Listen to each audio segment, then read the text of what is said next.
So as a productivity consultant, we work with our clients on maximizing your three most important resources. Anybody know what we call them the 3 T's. Anybody ever guess what the 3 T's are? Time. Time, awesome. So we focus on time management. What's another T? Talent. Talent, excellent. So talent would be really looking at your talent, your team's talent, very much what we spent time with Jeff, really looking at his organization and how to rearrange people to be more effective. Perfect. What's the second T? Technology, awesome. Yep, technology. So it can be like we're looking at today. How do we better manage email? How do we leverage technology better? All those sort of things. Tools and processes. So perfect. So before we jump in, I guess my point with that too is, so as a time management coach, I'm super excited to tell you that you're spending your time extremely wisely today. So for every minute, and I mean it seriously, for every minute you spend on productivity, you're going to see a very positive impact to your bottom line. You're going to hear a lot of client success stories today that are going to resonate with you in that area. So please pay attention. Before we start, I want to tell you you've got 3 handouts in front of you. And there's one, if everybody do me a favor, the one that has like the little blue boxes that you can check off. If you'd at least put your contact information at the top, that would be fabulous. We have a giveaway today, and if you have anything that has a motor, you're going to want to win. So write your name down, and Catherine's going to collect it at the end. There's other information on there you can fill out throughout the presentation. You also have a list, a piece of paper that lists out the 3 T's. If anybody read ahead, you could have been the star pupil. You would have said what they were. So, and talk some of our client success stories too. And then lastly, there's a form for you to fill out. It's got a bunch of lines on it. But you guys are so good. Good penmanship, I can tell you're taking your time. You guys look like you're at like a family table or something, this big line. It's like Thanksgiving dinner. That's awesome. So the last one then is a piece of paper that has lines on it. And it is critical that each one of you come up with at least 3 action items when you leave today, because ironically, if you sit through this and nod your head, you think it's all really good theory, but you don't know anything about it, then you're really not using your time wisely today. So minimum 3 action items. Down below, lots of space for notes and things like that. All right, we're going to play a game, a little activity. Everybody stands. Don't be nervous. Just to give me a sense of where you guys stand on things. So I'm going to ask a question. I'm going to ask a question. If the answer to the question is yes, you're going to stay standing. So again, I'm going to ask a question. Answer to the question is yes, you stay standing. If at any point you're totally confused or totally embarrassed, you can sit. Nobody would know the difference. But so how many of you have 50 or more emails in your inbox? And that would be read and unread combined. Over 50 in your email, stand up. Okay, all right. Yeah. How many have over 500 emails in your inbox? Stay standing. Over 5,000 stay standing. All right, Cliff. Just so you know, I did not end up coaching him on email. So not yet. Perfect. And how many of you don't know how many you have, but you know you keep getting that error message that says it's time to delete? Awesome. Perfect. So I don't do that to embarrass anybody, and I'm not by any means saying that Cliff and Jeff are unproductive, but what we find for many of our clients is that they really can manage email better and differently, and that often causes a problem for them. So thank you for sharing that. All right, so the plan for the day is I need to hook you. I need to sell you on what you're going to learn today is why it's super important. So I'm going to share some really important statistics with you and some client success stories again. We're going to talk a bit on email management and some time management. So that's the plan. So the Wall Street Journal says that office workers are wasting about 40% of their workday because nobody's taught them organizing skills to deal with the increased demands. So when we talk about organizing skills, it can be organizing your time, organizing your tasks, organizing your priorities, all those different things. So how many people here have employees? We got a good, okay, kind of rough. So okay, here's what I want you to do. I want you to think about, and for all of you, what do you spend on people? So what do you spend on salary, benefits, real estate for extra offices and cubes? Everybody get kind of a number in your head, even if it's just you. Think about that number. All right, now let's chop it in half for easy math. Okay, you got that number? And then come with me and we're going to actually sort of throw it out the door, that other half. Because that's pretty much what's happening with your business. Is there's a pretty good chance that 40% of your money that you're already spending is actually wasted. So oftentimes people think, well, there'll be fires all over the office if we're unproductive. That's not necessarily the case. There can be significant duplication of effort and manual activity and things like that that hide inefficiencies. How many of you think millennials don't fall into this statistic? And I think oftentimes people think, oh, they're highly productive because they're, the techies, right? They get it. Yes, they're going to be early adapters. They absolutely fall into this. Is anybody teaching them Outlook at school? Is anybody teaching them how to manage priorities and all that? Nobody does. As they come into offices, and often managers think, oh, this person's a techie, so they're going to be really productive. We train people all the time coming in from school on how to use Outlook, how to manage tasks, all those different things. So that's an important thing to know. Don't be fooled that your new hires actually know what they're doing with this area. Another really important statistic is that companies are only investing or only using about 25% of their technology. So again, I want all of you to think about, what are you spending on Office 365? What are you spending on your CRM tool, your smartphone? All those different things that add up within your IT budget. And again, you're just barely scratching the surface of using that technology, and people don't realize it. So what we hear a lot is people are like, oh, I can't afford to bring in a product consultant or to focus on productivity. And we feel like you can't afford not to. Not to say you need to hire us, but it's really important to look at it. So I'll give you a client success story related to this one. So we actually work with we work with a lot of attorneys, but we work in all different industries. A lot of my stories are about attorneys because they track hours, so it's easy to get metrics. But we're working with an attorney, and in the very first appointment, we asked what his issues and goals were. And he had more work than he could handle, so he's a huge client base. His issue was that he actually wasn't tracking all of the time and billing the time that he was actually working.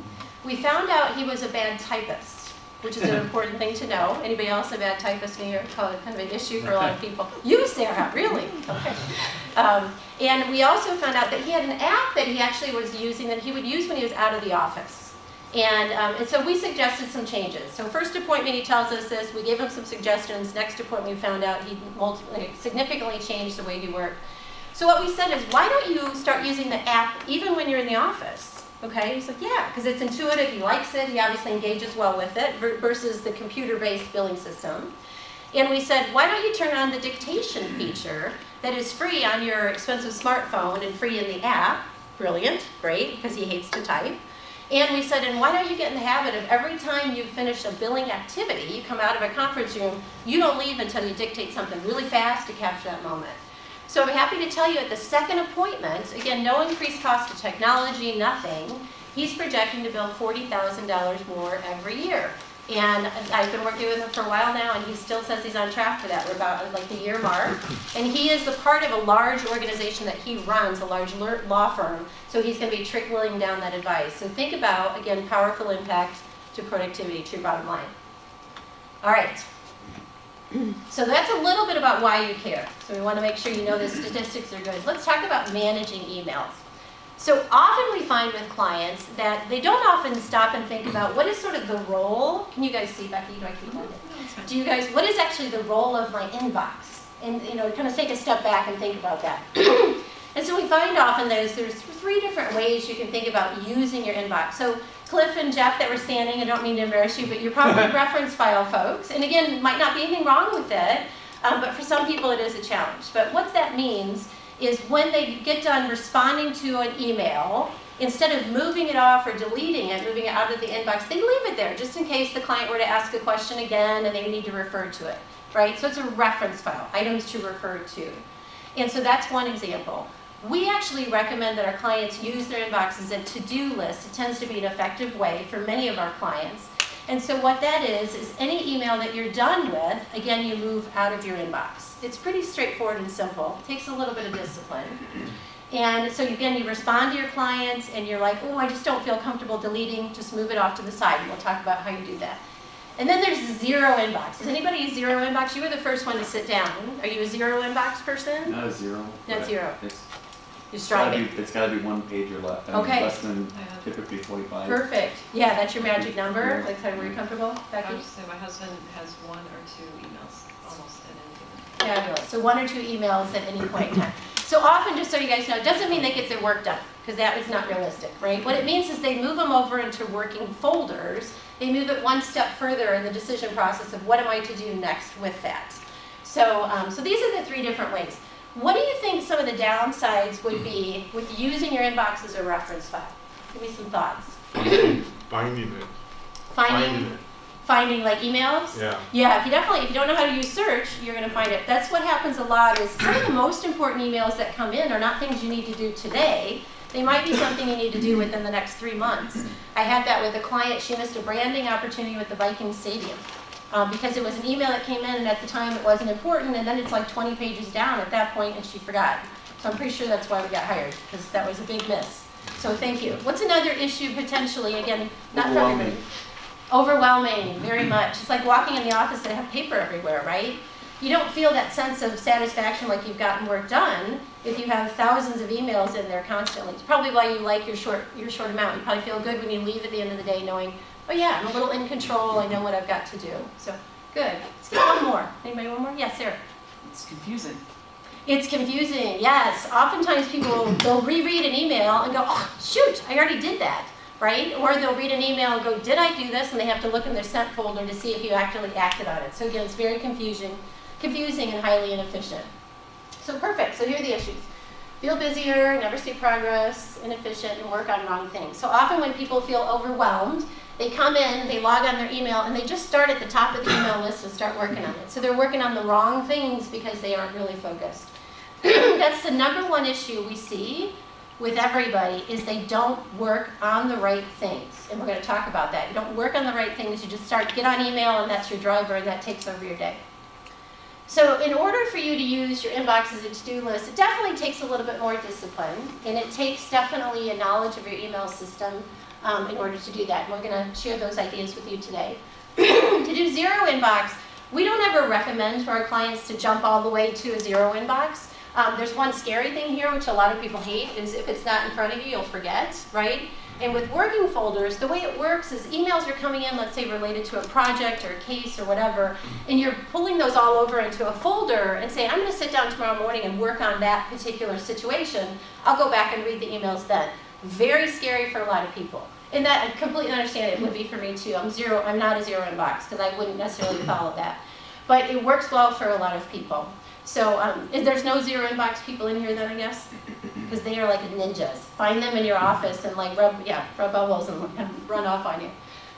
Okay. So in order to do any of the advanced ways of sort of managing your inbox, I'm going to assume everybody knows how to use folders and everybody knows how to use search. What we find though, back to barely using the 25% of your technology, is people don't use them fully or effectively. So it's a really good use of your time to better understand, and we'll touch on those. And then is there anybody here that uses rules today? Good, couple, the video guy, awesome. Jeff, awesome, Jeff. Thanks, Sarah. For using rules, so we'll talk about those. So how many of you have set up a bunch of folders in the past? You've gone and set up a bunch of folders on the side. All right, perfect, about everybody. How many of you gave up because it was way too much work managing the folders? About half, okay, so some of you. So this is often what we find happen, is people try to create this crazy complex organizational system with folders, and what percentage of the time do you even go back and actually read some email that you think you might need to hold on to? You may know? It's like 20%. So a lot of times people will say, gee, I'm really organized, I'm really productive, I have like 500 folders. I'm like, that is not productive. That's not a good use of your time if there's a small chance you're going to need to retrieve it. So we are definitely more advocates of what we call a catch-all folder, just putting everything over into one big folder. And again, this is where it requires you obviously to know how to use search, because you're dumping it all into one big area. So please put one of your action items I want all of you to do. I want you to go home and get in front of your computer and spend at least 10 minutes with the search function within whatever technology or platform you have. People don't understand the power of it. If you're trying to find like information on your budgeting last year, you do budgeting in September, you can search and look for any emails in September that have an attachment because there was a document that went with it. There's different ways to search, and so it's better to understand how to use search more effectively, and in that 20% chance you need to look something up, you can find it. That's the best approach. So catch-all folders are a really good way to go. With rules, so the way rules work, rules are like really powerful, crazy powerful. So for the people that have rules, tell us what you use for your rules. Are they with email? Are they different? What's your rules that you do? I've got various emails. I mean, if it's from a particular individual, again, like flag it and move it to a task. Okay, It might move it to a folder. okay. Just pertaining to a project. Perfect. So he's saying that he's got rules set up that it actually, when it comes in, it'll recognize it came from a certain person. It'll set a flag, which is outstanding. You want to do that for your top customers, your boss, all that kind of stuff. Or it might skip the inbox and go into a folder, right? Yeah. Okay. It's good. Yes. 2 ways I use them. One is automatically forwarding stuff to my wife that doesn't. Nice. That's effective delegation. I like that. Or keeping a happy marriage.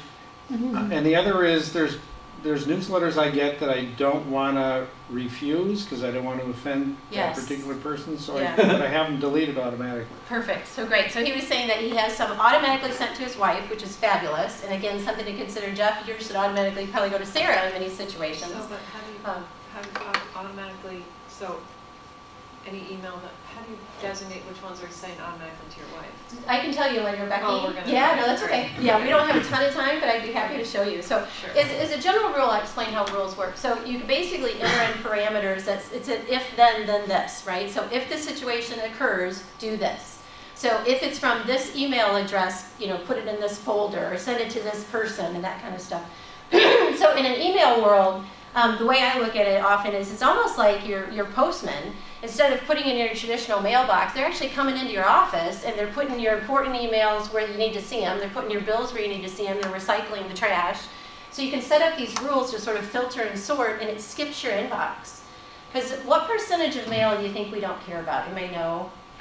95. Well, yeah, there's a lot of junk mail. There's no question. Yeah, right, probably. There's about 20% of what we receive you would call gray mail. So we kind of care about it, but it's not urgent and important, but it's highly distracting. And that's the stuff that you want to have skip your inbox. So your social media updates, your news, like newsletters you're getting and those kind of things, you want to set up rules for those to skip your inbox if you're a highly distracted person. At this point, we've talked about, again, how to manage your email, and whether you're going to use your email as reference, to do or zero. Talked about folders and search and the concept of a catch-all folder and rules. And so now you guys are going to take a couple minutes at your table and just share kind of best practices. Jeff, you want to move? Jeff, maybe you move over to this table. Share what you guys are doing now within any of these categories, just to sort of share the love. So go ahead and talk within your table. That sound good? CCs or BCCs, so it doesn't take So, one by accident. all right, so let's share some of the best practices. What are some of the things people are doing? She automatically has a rule that flags any emails from her boss, which I think is really good. Fabulous. Outstanding. And there's actually, and on your smartphone, there's a way to set up like VIPs, which you can your boss. It's barely scratched the surface with technology you're already paying for. So that's fabulous. Thank you. What other best practices came up? What are you guys doing? Or things you're like, I'm going to do this now. I think you're going to start doing the boss thing, right? So, yeah. I like what Cliff just said about if he needs. Well, you said it. What goes in your draft? So as I read an email, if I have to respond to it, I know I'm not going to do it that minute, but I can't forget about it. So I'll start a reply, and I'll throw it into my draft folder. It goes into my draft folder, and I put a couple of X's into the CC or the BCC, so it can't go by accident, can't sneak out. Perfect. It's not a valid. Okay. And I probably have 40 sitting there, but it's a good reminder. I go through that a Okay. couple times. So he sets up a draft. So he basically will start an email, but might not be able to finish it, and you'll put X's in the email address, so it won't allow you to send it. But that's out of sight, out of mind. But you're good about going in draft folder and Yeah. recognizing. It's part of the Excellent. routine. Fabulous. Part of the routine is key, right? This is about changing habits, where you look, how you work. Outstanding. How about one more? Any other ones around this particular category? Okay. Everybody write down at least one action step from this section. So if you like this idea of, again, like flagging that your boss is sending you an email, or you're going to start using your inbox your email inbox as a to-do list, write that one down. So one action item down. And also, please feel free to keep filling out the form that you're going to hand in for the drawing. That would be wonderful. We barely scratched the surface with tips today, barely. Like I could be up here all day talking to you, which you guys would hate and I would love. But and so we actually have a book coming out, so if you might have an interest in the book, please check that one too, and we'll follow up with you when it's published. All right, so let's talk about time management. We actually worked with a client that we were just speaking about at a large law firm. And we focused only on time management with this client. So again, we talked about we focus on 3 T's quite often. With this client, we only focused on time management. And his investment in us was only $2,000. It was really minimal. And he's now projecting to bill about $75,000 every year going forward. Thus, the desire to get me in front of his managing partner and get this talked about with other attorneys within the firm. So again, every minute you spend on productivity, positive impact on the bottom line. The trick here is really what Cliff kind of hinted toward. It has to become a routine habit, right? So I'm going to give you a lot of theory here, but unless you're going to write it down as an action step and you're going to start practicing it, it's not going to become habit, and it's not going to happen. It can take 3 to 4 weeks for something to become habit. So let's talk about some time management ideas. So we had a client, commercial real estate owner, and she had a saying. She said, I'll come into the office and I know exactly what I want to work on, and I'll sit down, he's nodding, he knows, and I sit down at the computer, and before I know it, I've got emails from clients and emails from my employees, and the tail's wagging the dog, right? I came in as the brains of the operation, and everybody's whipping me around, and I'm working on other people's priorities, right? Does that happen to you guys? Kind of a challenge? Lots of nods, yeah. Very much a problem for a lot of people. So here's some key things to know. Recognize that when you are responding to an email, you typically are helping somebody else be productive, not necessarily you. Now you might rationalize I needed to respond at some point, but the point is you need to get your most important work done to be as productive as possible. Responding to emails, you're helping others. Yes, your employees need your help, your customers need responses, but just recognize it's a shift of mindset. Know your priorities. How many of you know exactly the 3 things you should work on before you pick up your smartphone in the morning and check email? How many people? Yeah, got a couple. That's another one that almost is a must-have for priorities. You will get highly distracted if you do not have a plan coming into the office. People will be demanding your time. You'll log into email and go, I have 50 emails. But those emails might not be the most important work. So knowing your most important things that you need to get done really needs to be a driver for your day. And again, this gets back to discipline. You're laughing. You got to have discipline and have good habits and all that stuff. So know your priorities. How many of you know when you're most on and most focused? What time of day? Anybody know? Morning. Morning, yeah. Anybody not morning? Because most people are morning, but some people are like at midnight. I'm most focused at about half an hour before I want to leave the office. That's okay. I mean, seriously, I find that's not really... You're in your groove. That's great. Okay. So it's really, really important to know when you are most on, because that's the time you're going to write something, and that first draft is going to be perfect, right? You're not rewriting it 12 times.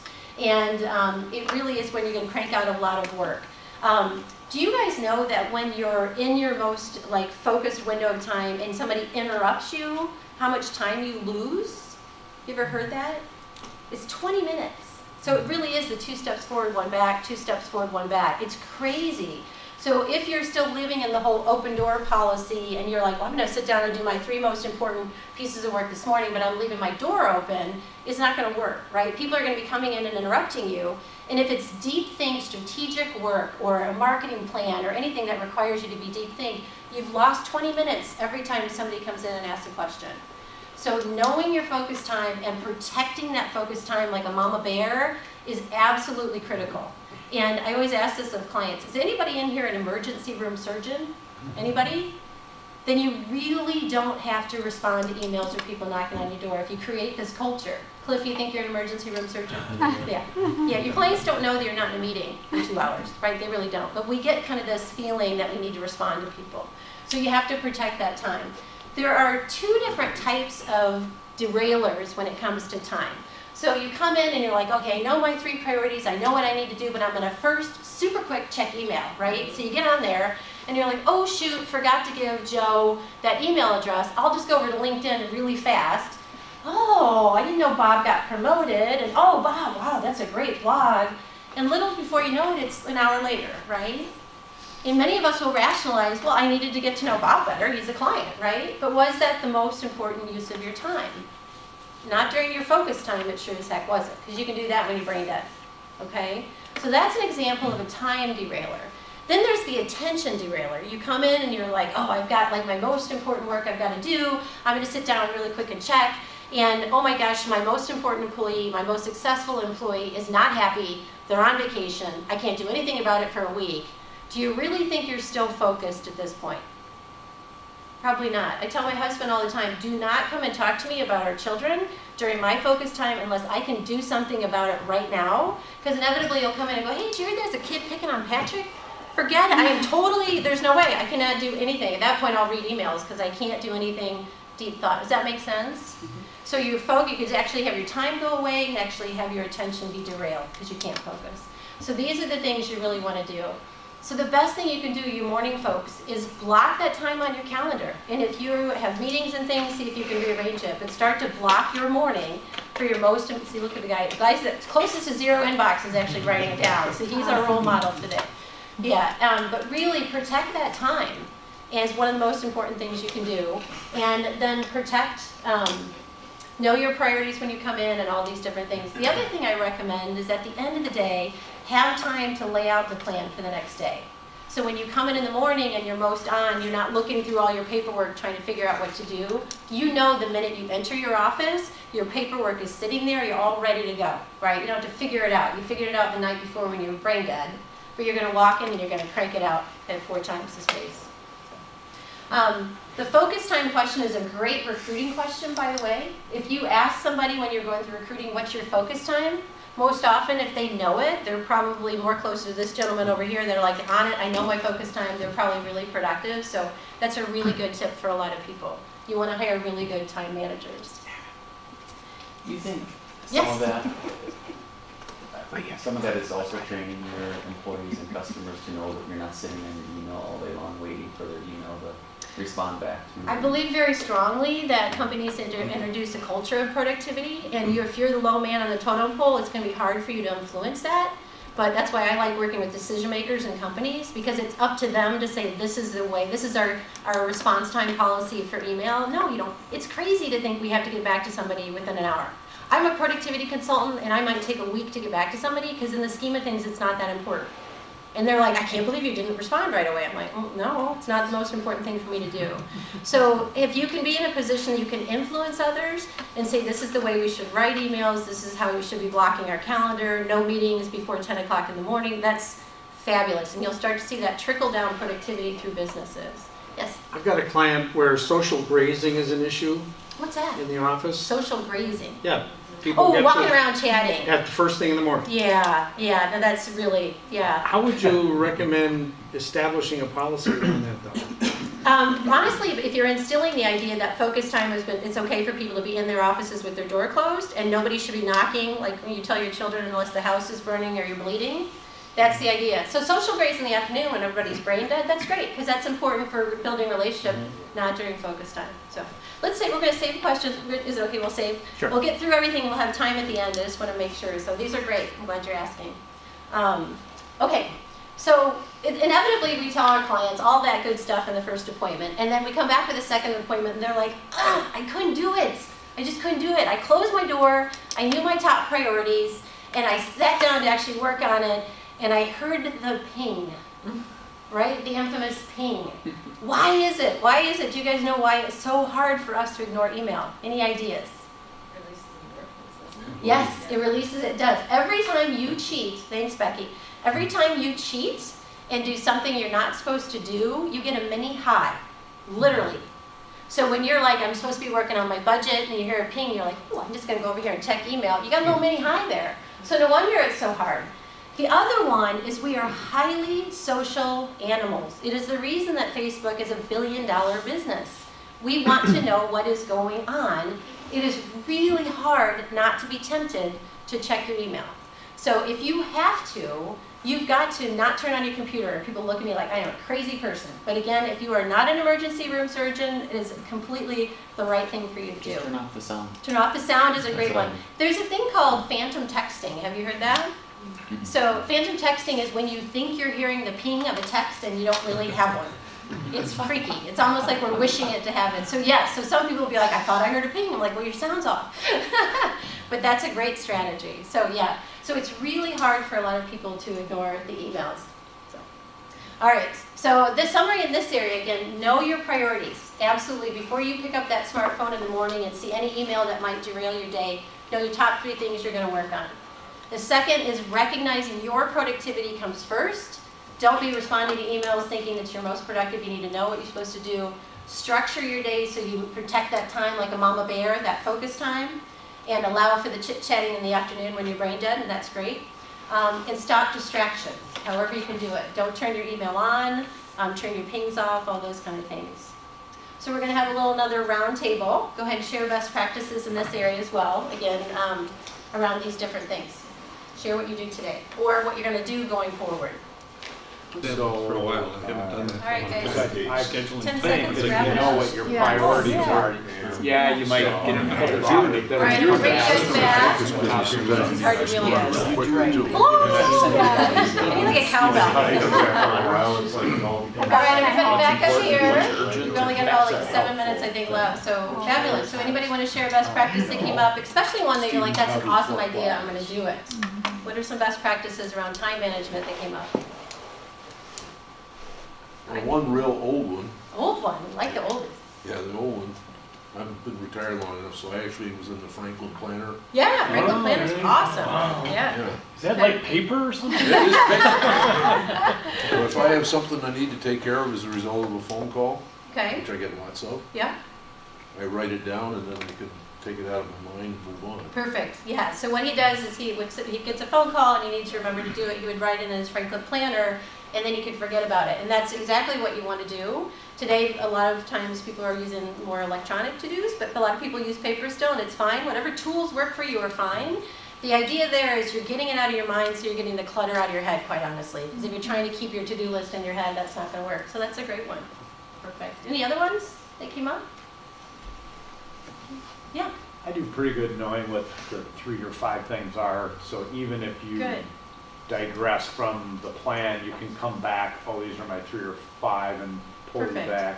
Yeah. And I also said the Stephen Covey 4 quadrants of might Absolutely. be urgent to somebody else, but not to me. Yes. And then every once in a while, can't say I'm the best at this, but I remember somebody had a sign that said, your lack of planning does not constitute an emergency for Yeah, me. those are perfect. That's right. Every once in a while, it's like, that's your problem. Yeah. And, That's great. That's good. Yeah, those are all really good ones. So lots of points. So he does a good job on knowing his priorities. If he gets derailed, he's good about circling back. And quite honestly, that's reality, right? You come in with a plan, and if you can get them done by the end of the day, that's gold. Second one, the Stephen Covey quadrant, the 4 quadrants. Half the time, people end up procrastinating the most important work because it's not urgent. And that's really a big area. We spend a lot of time with people on procrastination and those sort of things because it's not scheduled on the calendar, so it never seems to happen, right? So that's a really good mantra to kind of follow. And then as far as, yeah, somebody else's emergency is not my issue. There's a great book by Stephen Covey. It's on like not having the monkey on your back, about taking other people's problems and owning it. So it's a great book as well. So good. Well, thank you. So if everybody will take a minute again, need any action steps in this area, anything you thought, oh gosh, I got to start doing that, that'd be fabulous to write it down. And then if you can start filling out the evaluation form as well. I'll give you a couple minutes quiet, that's great. So we own a home organizing service as well, because we find out that our clients half the time are stressed out before they even get to work. So if you have a need for that, check that off in the box as well.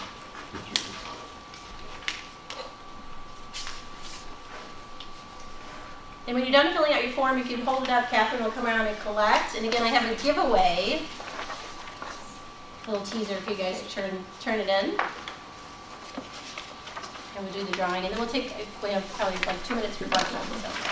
So go ahead and hand it in, and I'll go ahead and take questions while Catherine's collecting. I just have a question. Do most people use personal and professional emails? Because I haven't done, and that's... So Becky's asking, do most people combine personal and business in one? You definitely, it's recommended to have separate. I recommend separate. And again, I don't know. What do you guys, do most people have a combined email where your personal emails are coming with your business? Yeah. And again, if you are disciplined and you're going to ignore the personal, that's fine. But usually a lot of those emails aren't urgent. At a minimum, I would recommend that you have like a shopping email or an internet surfing email or any of that, because that's where all your junk mail is going to come from. So it's okay to give people your business address, but don't ever do anything with your business address with buying things and all that, because you'll get a ton of spam. So that might be a good way to separate, so. Is there a way to combine the calendar of personal and business? Yeah, depending on what Where technology you're business on. wouldn't let you commingle. A lot of the technologies will allow, if Security you're on, standpoint. yeah, if you're on Google, you definitely can have shared calendar. There's a ton of like calendar apps out there.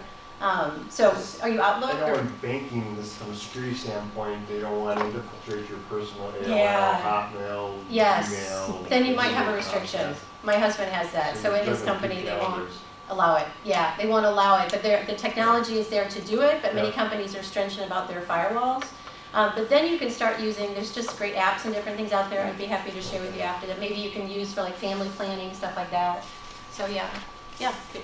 So, how offended do you think would it be possible to create a rule that so you get an email in, the rule says, or a reply, I might have a reply that says, I'm not going to respond to emails between X and Y time. Yeah, I think it's completely I get that- I appropriate. get that reply back. Yeah. Okay. I have a lot of respect for people. I had a client one time that his email would say, you know, I'm meeting with my patients until noon, and I'll be checking email there. And he basically worded it in a way to say, that is my most important work. My patients are that's what I'm about, right? And it was worded so nicely. So it's again about setting expectations, right? That culture of productivity. So let's do the drawing real quick, and I can take questions after because I know did everybody hand in their form? All right, Catherine, would you have somebody draw one? So we'll give out this.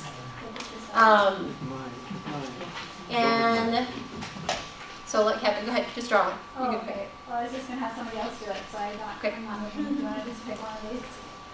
Am I eliminated if I pick my Pick own? a card and. Yeah, you can pick your own too, it's okay. Cliff.